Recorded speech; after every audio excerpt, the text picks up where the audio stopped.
Olá pessoal, aqui é o professor Fernando, estamos aqui para mais uma videoaula e na aula de hoje nós vamos estar falando sobre potência e rendimento. Essa é a última sessão do nosso capítulo 4, volume 2, aí, estamos finalizando mais um volume, ok?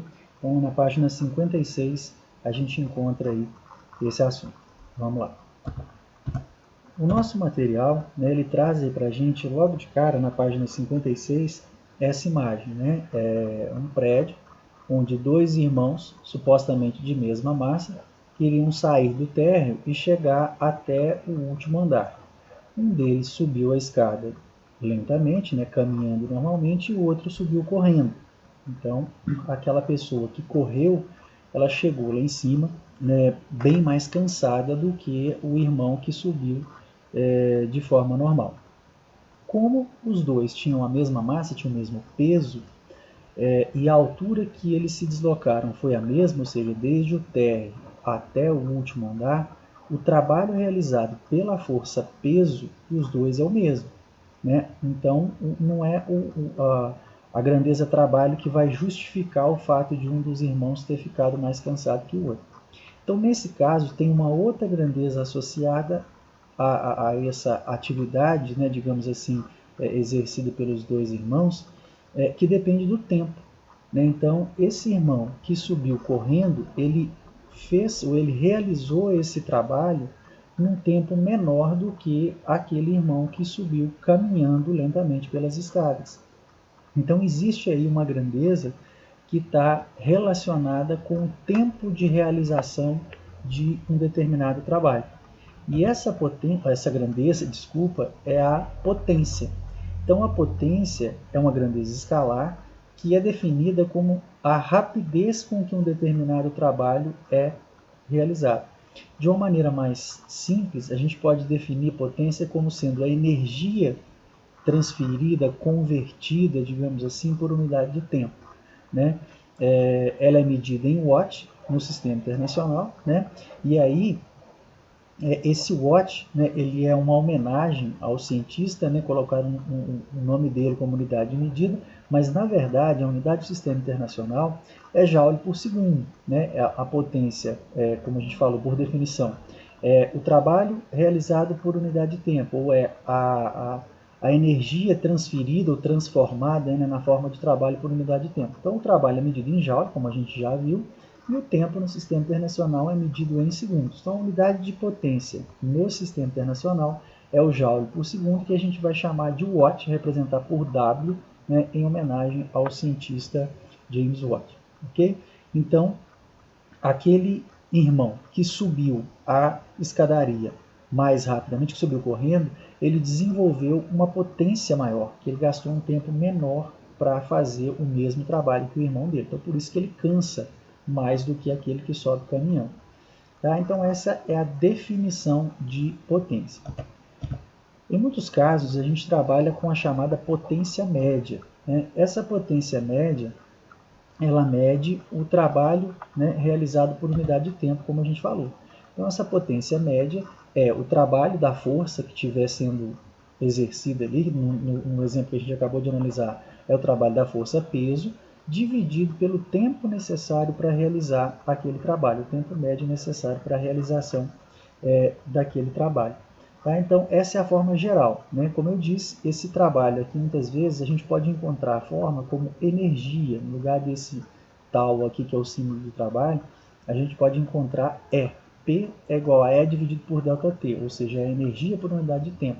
De qualquer forma, a gente já vem falando que o trabalho é a energia trocada entre um sistema. Né? Ele pode estar recebendo ou perdendo essa energia. Então, de certa forma, esse trabalho da força F que aparece aqui, ele mede para a gente a energia trocada entre um corpo e a sua vizinhança. Então, independente de aparecer o trabalho de F ou a grandeza E de energia aqui, a ideia, né, de que a potência é a energia por unidade de tempo, ela está mantida, continua ali. Certo? Então, essa é a expressão que a gente vai estar utilizando para calcular a potência média de uma força F qualquer. Acontece que a gente consegue ainda pegar essa mesma forma e escrever ela em função da velocidade. né? Aqui só voltando, né, a questão da unidade medida.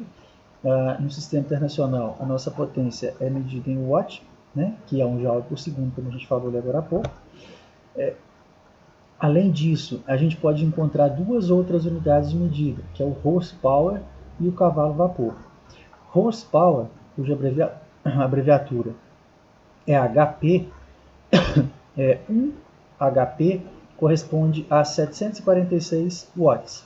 E o cavalo-vapor é que 1 cavalo-vapor corresponde a 735 watts. Tá? Então, a gente tem, além do watt, né, a gente pode encontrar potências expressas nessas duas unidades, horsepower e cavalo-vapor. A diferença entre elas é que o sistema, né, na qual elas foram calculadas é diferente.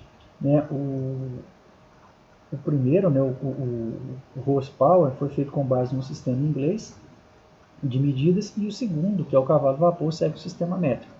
Tá? Então a gente tem essa diferencinha aqui, né? O primeiro 746 watts e o segundo 735, mas os dois são unidades de medida de potência.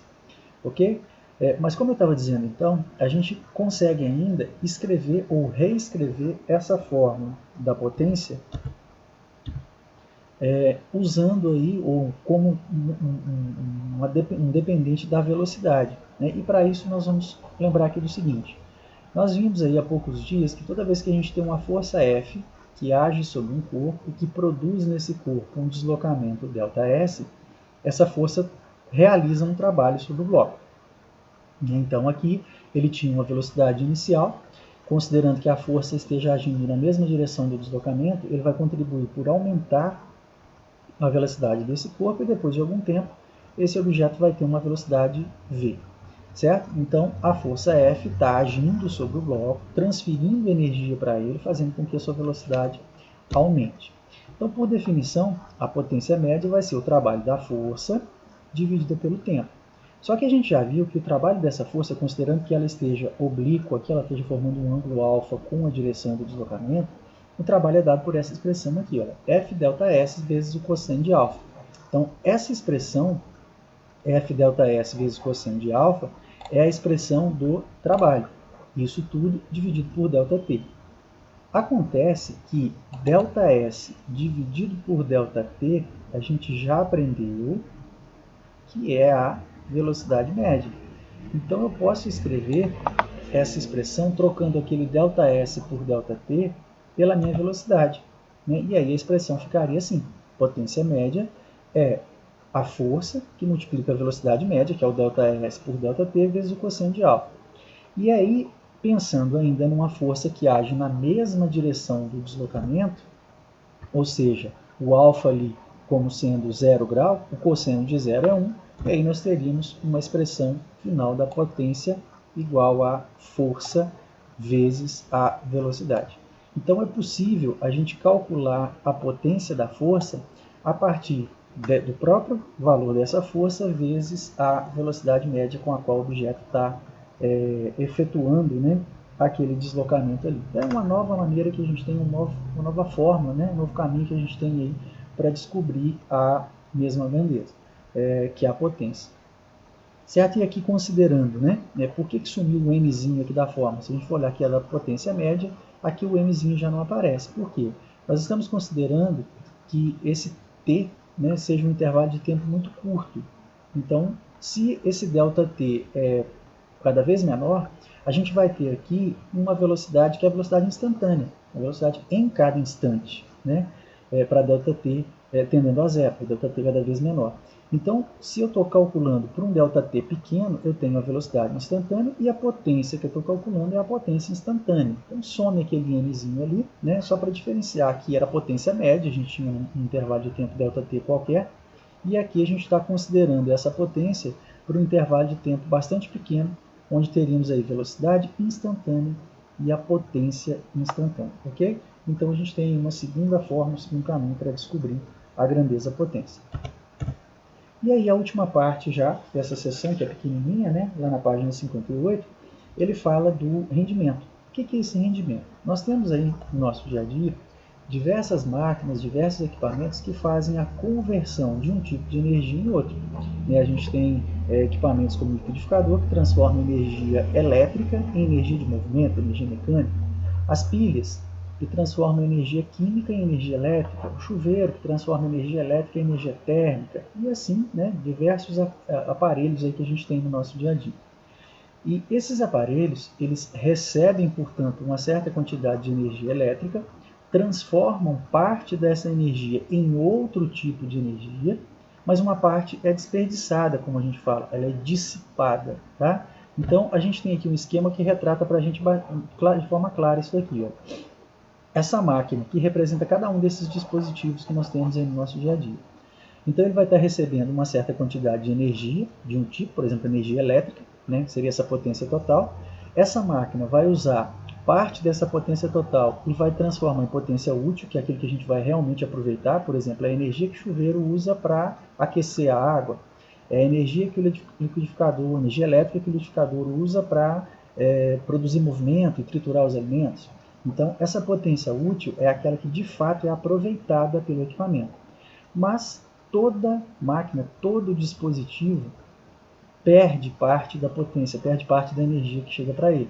É o que a gente chama de potência dissipada. Se a gente observar qualquer equipamento desse, o liquidificador, as pilhas ou o chuveiro, eles se aquecem depois de um tempo de funcionamento. Essa energia que está sendo utilizada para aquecer o dispositivo não é energia aproveitada. Aquilo ali está sendo dissipado, como a gente fala. Então, parte da energia está sendo perdida ou está aparecendo de outra forma que não aquela que o equipamento foi projetado para transformar. Então, por exemplo, se eu tenho uma pilha, a finalidade dela é converter energia química em energia elétrica, mas a pilha esquenta depois de um certo tempo de funcionamento. Então, essa energia que está sendo utilizada para aquecer a pilha é energia dissipada. Ela não foi projetada para aquecer nada, ela foi projetada para acontecer reações químicas no interior dela e ela liberar energia elétrica. Então, a energia que está sendo utilizada para aquecê-la é uma energia dissipada. Então, toda máquina ela obedece a esse princípio aqui. Ela vai receber uma potência total, parte dessa potência ela vai utilizar para de fato realizar trabalho e uma parte vai ser dissipada. Por essa expressão aqui, a gente conclui que a potência total ela tem que ser igual à soma das outras duas, a potência útil mais a potência dissipada. Então, a gente tem essa relação aqui. A potência total é a potência útil mais a potência dissipada. E aí, essa potência que é aproveitada, a razão entre essa potência utilizada, que é a potência útil, e a potência total de um equipamento, é o que a gente chama de rendimento. Esse rendimento nós vamos estar representando aqui por essa letrinha grega, eta. Tá? É um N com uma perninha mais esticada. Então, esse rendimento, ele mede para a gente quanto de energia que essa máquina está conseguindo aproveitar. Então, daquele total que está sendo fornecido, daquela potência total que está sendo fornecida, quanto que essa máquina está utilizando.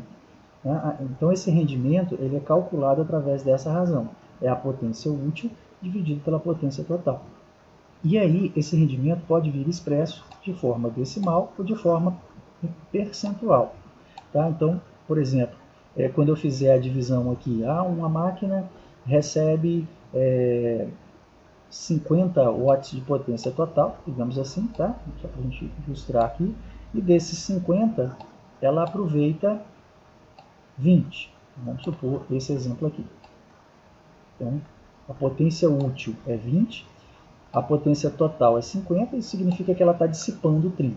Na hora que a gente fizer essa divisão aqui, 20 dividido por 50, nós vamos encontrar 0,4.